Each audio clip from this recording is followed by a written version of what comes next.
பீலா குடும்பம் வந்து ஒரு மானகட்ட குடும்பம், ஒரு டுபாக்கூர் குடும்பம். வீடியோவுக்காக எந்த அளவுக்கு இறங்கினாலும் அந்த அளவுக்கு இறங்குவாங்க.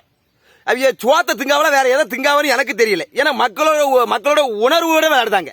ஒரு தனிப்பட்ட மனுஷன் வந்து ஐயோன்னு இவளை சொல்லணுங்கிறதுக்காகவே வீடியோ போடுதாவ. வீடியோ போடுறதால ஏழை ஒரு நோயால அவதிப்படுதானா, ஒரு உதவி கேட்டானா அவனுக்கு உதவி பண்ணுறதுக்கு யோசனை பண்ணுதாங்க. இவிய டுபாக்கூர் விட்டு வீடியோ விட்டு ஆசுபடுத்திட்டு எனக்கு இது பண்ணுங்க அது பண்ணுங்க நிறைய பேர் பணத்தை போட்டு ஏமாந்துருக்கீங்க. அவையெல்லாம் பணம் கட்டவன முதல் போடாதீங்க. பீலா குடும்பத்தை மாதிரி இன்னும் நிறைய குடும்பம் இருக்கு, இதே மாதிரி ஏமாத்திக்கிட்டு தான் அலையுதாங்க. இவ ஒரு கேள்வி ஒன்று கேட்பான், எங்க குடும்பத்தில் நாங்க வீடியோ போட்டா உனக்கு என்னன்னு கேட்பான். நீ உன் வீட்டில் 4 செவுத்துக்களை வச்சு நீ பேசிக்கிட்டனா யாரும் கேட்க மாட்டா. நீ பொதுத்தளத்தில் போடுத, அப்போ நான் கேள்வி கேட்கத்தான் செய்வேன். எனக்கு வார டவுட்டை நான் கேட்கத்தான் செய்வேன். ஏன்னா நான் உன் வீடியோ பார்க்கேன், எனக்கு வருதுல்ல, நான் கேட்கத்தான் செய்வேன். மக்கள்ல ஒருத்த நேரத்துக்கு கேட்பேன். கேள்வி கேட்டா கேள்வி கேட்கவே உனக்கு வந்து தப்பானவன், உன்னை நல்லவன் சொன்னா அவன் வந்து உனக்கு நல்லவன். அவன் ஒன்ன வச்சு ஏமாத்தி திங்கிறதுக்காக வீடியோ போட்டுக்கிட்டு இருப்பான். அவன் மக்கள் உணர்வை பத்தி கவலைப்பட மாட்டான்.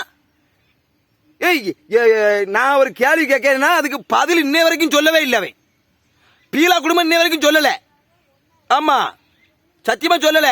நான் தப்பா பேசியிருந்தா போய் காவல்துறை கிட்ட போய் கம்ப்ளைண்ட் கொடுக்கலாம்ல, புகார் கொடுக்கலாம்ல. காவல்துறை ஐயா எது உண்மை எது பொய்ன்னு விசாரிச்சு தக்க நடவடிக்கை எடுப்பாங்கல்ல. இவன் அதெல்லாம் செய்ய மாட்டான். தனிப்பட்ட முறையில் போன் போட்டு கேவலமான முறையில் பேசுதான். சத்தியமா. ஆமா, என் அட்ரஸ் எல்லாம் கேட்டுக்கிட்டு அலையுதான். என் அட்ரஸ் பீலா குடும்பம். மக்களுக்கு ஒன்னே ஒன்று சொல்லுதேன் கேளுங்க, இந்த மாதிரி மானங்கட்ட குடும்பத்தை நம்பாதீங்க. எனக்கு தெரிஞ்சு இந்த சாந்தா ராஜான்னு ஒரு அக்கா வீடியோ போடுவா பாரு, அவிய வந்து மக்களை சிரிக்க வைக்கிறதுக்காகவே வீடியோ போடுதவிய, உண்மையை சொல்லி வீடியோ போடுதவிய. அந்த மாதிரி வீடியோ போடுறவங்க நிறைய பேர் இருக்காங்க. ஆனா இந்த மாதிரி பீலா குடும்பத்தை நம்பாதீங்க. இதுல கமாண்ட் வேற, ஐயோ நீ உண்மையை சொல்லுத மாதிரி இருக்கு, அங்க ஒன்னு பொய்ன்னு சொல்லுதாங்களே, எல்லாமே பொய் தான். பீலா குடும்பத்துக்கு இவ்வளவு கேள்வி எடுக்கணும், எதுக்காக ஒண்ணுக்கு ஆதாரம் எடுத்து போட சொல்லுங்க? ஒண்ணு கிடையாது வீட்ட, சத்தியமா கிடையாது. எனக்கு இன்னும் ஆதங்கம் இருக்கு.